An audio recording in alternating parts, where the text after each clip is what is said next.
আসসালামু আলাইকুম, আশা করি সবাই ভালো আছেন। তো ইলিশ মাছ নিয়ে কিছু কথা। ভারত দিল বাংলাদেশকে চিঠি ইলিশ মাছের জন্য। তাদের দুর্গাপূজার সামনে দুর্গাপূজার সময়ে ভারতে একটা বেশ ভালো পরিমাণ ইলিশ মাছের চাহিদা থাকে, এটা আমরা জেনেছি। তো এই বছর কিন্তু তারা বাংলাদেশকে চিঠি দিয়েছে ইলিশ মাছের জন্য। ঠিক বিপরীত দিকে মৎস্য ও প্রাণী সম্পদ অধিদপ্তর থেকে উপদেষ্টা ফরিদ আক্তার কিন্তু সাফ সাফ জানিয়ে দিয়েছেন তারা কিন্তু এই বছর ইলিশ ভারতে দিতে আগ্রহী নয়। হ্যাঁ, তো কেন এটা করা হলো? আপনার এটার মেন কারণ হলো আমাদের দেশের মানুষ কিন্তু ইলিশ সঠিকভাবে পায় না বা পায়ই না বলা যায়। একজন দরিদ্র মেহনতি মানুষ ইলিশ মাছ কিনতে হলে তাদেরকে কিন্তু অনেক মেহনত করতে হয়, কারণ এখনও পর্যন্ত একটা ইলিশ মাছের যে দাম, 1 কেজি ওজনের একটা ইলিশ মাছের দাম 1400 থেকে 1800 টাকা পর্যন্ত কেজি, যদি মাছের কোয়ালিটি যদি ভালো হয়।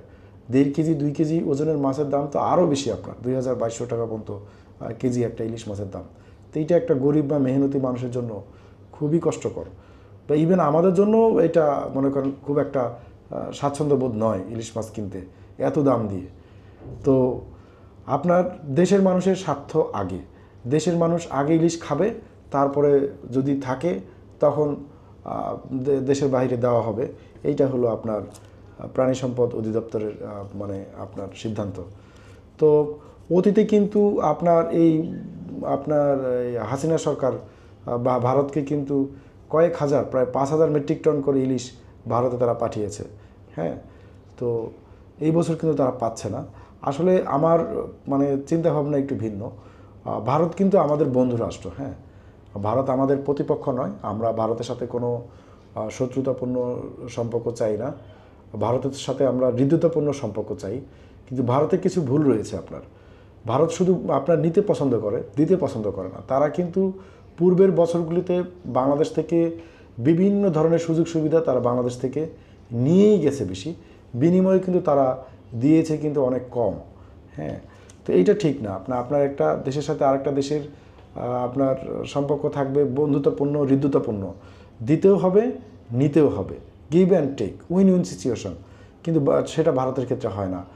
আপনার যদি ভারত কিন্তু একটা বড় রাষ্ট্র, বৃহৎ রাষ্ট্র, তারা কিন্তু চাইলেই কিন্তু আপনার এই আমাদের যে সার্কটা রয়েছে, এই সার্কটাকে কিন্তু শক্তিশালী করতে পারত।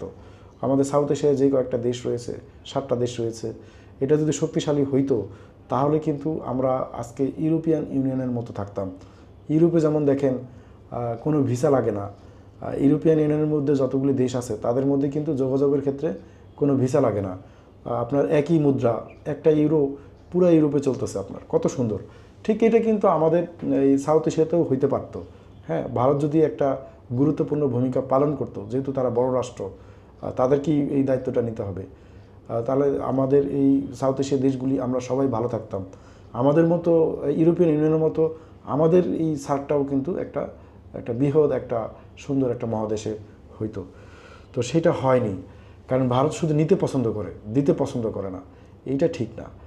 আর সবশেষে আমি যেটা বলবো যে যেহেতু তারা চিঠি দিয়েছে বাংলাদেশকে, পূর্বের বছরগুলিতে 5,000 মেট্রিক টন বা তার অধিক তারা ইলিশ তারা নিয়েছে।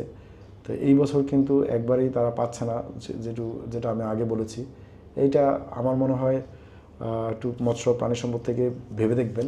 যেহেতু তারা পূর্বের বছরগুলোতে একটা বৃহৎ পরিমাণ পেয়েছে, তাহলে সামান্যতম হলেও তাদেরকে যেন দেওয়া হয়। যেহেতু 5,000 মেট্রিক টন পেয়েছে, সেখান থেকে অত বেশি পরিমাণ না দিয়ে সামান্যতম হলেও যেন তাদের দেওয়া হয় আপনার তাদের এই দুর্গাপুজো পালনের জন্য। তো আমি ভারতের সাথে বন্ধুত্বে বিশ্বাসী, মানে শত্রুতাপূর্ণ সম্পর্কে বিশ্বাসী নয়।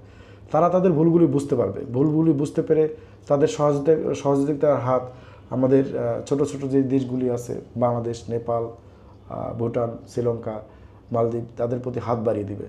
তো এইটা ভুলগুলি বুঝতে পারা উচিত। না হলে কিন্তু ভারতের জন্য একটা অশনি সংকট আপনার দেখা দিবে। আজকে 7 সিস্টার্স নিয়ে যে পরিমাণ কথাবার্তা হচ্ছে, সবই কিন্তু ভারতের ভুল। তাদের ভুলের কারণেই কিন্তু নতুন নতুন আপনার প্রশ্ন জন্ম দিচ্ছে। কেন আজকে ইলিশ নিয়ে তাদেরকে চিঠি দিতে হবে? সামান্য ছোট্ট একটা বিষয় নিয়ে এটা চিঠি দেওয়ারই বা কী আছে? তারা তো এটা এমনি ন্যায্যভাবেই পেতে পারত, কিন্তু তা তো হয়নি। কারণ তারা পূর্বে আমাদের থেকে শুধু নিয়েই গিয়েছে, দেওয়ার নামে ঠন ঠন। তো আমি আর কথা বাড়াবো না, এই ছিল আজকে আমার মানে ইলিশ নিয়ে সামান্য চিন্তাভাবনা। তো আশা করি সবাই ভালো থাকবেন। আল্লাহ হাফেজ। আমার জন্য দোয়া করবেন।